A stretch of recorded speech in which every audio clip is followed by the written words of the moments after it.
ધ્રુવરાજસિંહ ચૌહાણ જે ફરિયાદી હતા તેમના તરફે પણ વકીલ શ્રી ચૌહાણ હાજર થઈ અને સોગંદનામાની વિગતે હકીકતો રજૂ કરેલ,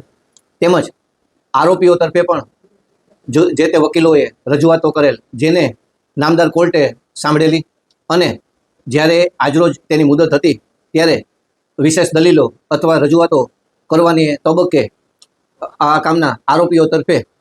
પૂરશીશ આપી અને સરકાર પક્ષે રજૂ કરેલી જામીન રદ કરવાની અરજીને અપોઝ નથી કરતા, એટલે કે બેલ કેન્સલ થાય તો વાંધો નથી તેવું સાદી ભાષામાં કહી શકાય તેવું જાહેર કરેલ છે.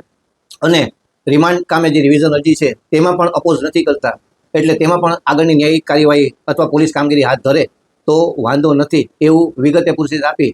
ડિટેલ્સ ઓર્ડર ઇન્વાઇટ ન કરતા પૂરશીશ આપી અને આ કામમાં તે રીતે ન્યાયિક નિર્ણય કરવા માટે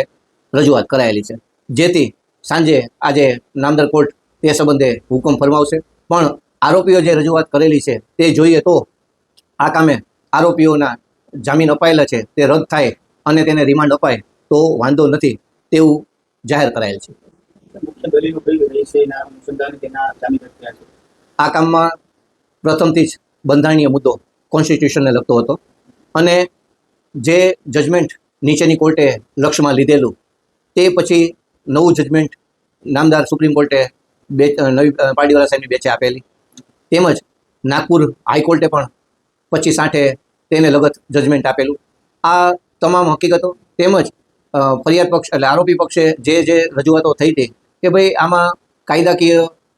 મુદ્દો છે અને જે અપાયેલ છે એ કોન્સ્ટિટ્યુશન ટૂંકમાં બંધારણીય જે લોકોને અપાયેલા અધિકારો છે એનું હનન થતું હોય તો એમને જે જામીન આપવા જોઈએ એવી રજૂઆત નીચેની કોર્ટે કન્સિડર કરેલી. તે સંબંધે આ દરેક વસ્તુમાં